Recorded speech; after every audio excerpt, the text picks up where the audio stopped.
Hi, Douglas Simonson here, coming to you not from Mexico, but from Lincoln, Nebraska. Today with a drawing demonstration.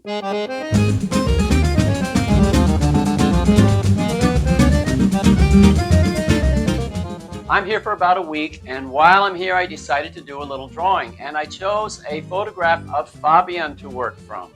This is the photo I'm going to work from today. And since this is going to be a pencil drawing, I got rid of the color. I changed the photo to grayscale so that I wouldn't have the distraction of color. And I did my usual tweak in Photoshop. And if you want to know more about how I do that, it's all in the video here on my channel called Using Photoshop to Make Photos Easier to Paint From. The reason I tweak it in Photoshop, whether it's for a painting or a drawing, is to get rid of the details so that I can just focus on the big shapes. And with a drawing like I'm doing today, it also makes it a lot easier to see the patterns of light and shadow.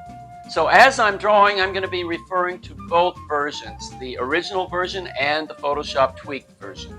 Before I did the main drawing, I did a quick study, just to get an idea of placement, proportion, and just to get to know the image a little bit in a way that you can only get to know it by drawing it.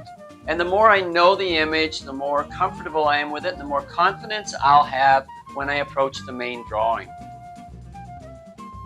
I'm starting by blocking in the big shapes with a really hard lead, really light lines, because I'm making a lot of mistakes at this stage and I don't want them to show too much later. That's what the blocking in stage is all about, making your big mistakes early and correcting them so that later on when you're doing the more finished work, you have more confidence that things are going to be in the right place. I'm working from a computer screen here, and what I like about this is the flexibility it gives me. Sometimes I need to see the whole image to see the big shapes, but other times when I'm working on one area and I want to get it just right, I need to zoom in. And with computer, I can do that really easily.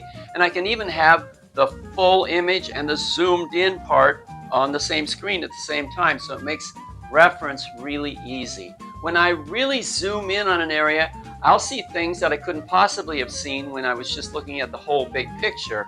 And it makes it so much easier to make corrections, or I should say improvements. By the way, this is a really different process than the one I use when I'm doing an expressionist painting. When I'm doing a painting like that, I'm interested only in the big shapes, not in the details at all. And with this drawing, I'm doing more detail than I usually do, more precision.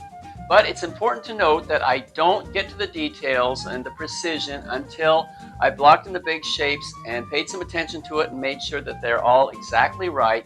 Then I can go in and work on the details. You got to do the big shapes first. Now I've switched pencils to a softer, darker lead, and I'm starting to do the more detailed, finished work, trying to get the lines more exactly right.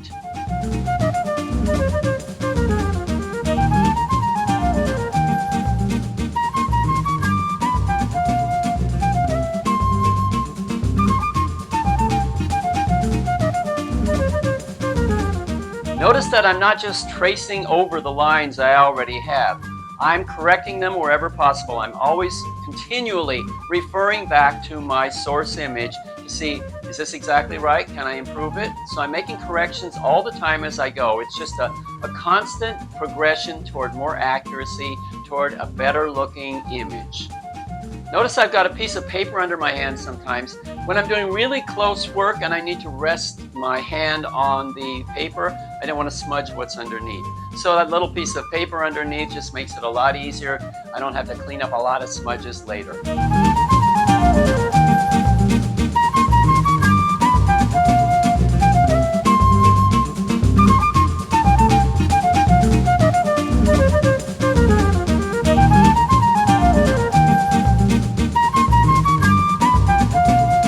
Now I'm starting to do some shadows, and I'm using a really light lead here, doing really soft shadows. When I started this, I was just going to do a line drawing, but as it progressed, I decided, no, I think it really would benefit from having some light and shadow.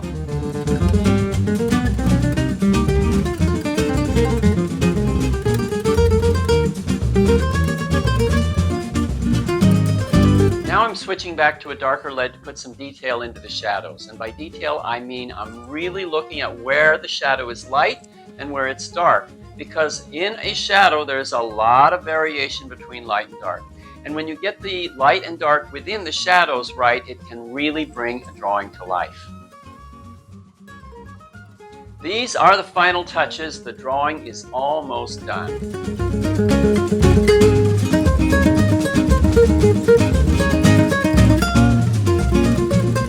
And voila, the drawing is done. I call this Fabian Makes a Point. And you can see it now on my website at DouglasSimonson.com. Okay, that's it for today. I hope you enjoyed watching me draw something with a little more detail. But listen, I know a lot of you guys love your detail, but remember, you can't have detail without the big shapes. It's like details are the frosting and the drawing is the cake, and you can't have frosting without the cake. Well, you could, but it would suck. It would be way too sweet.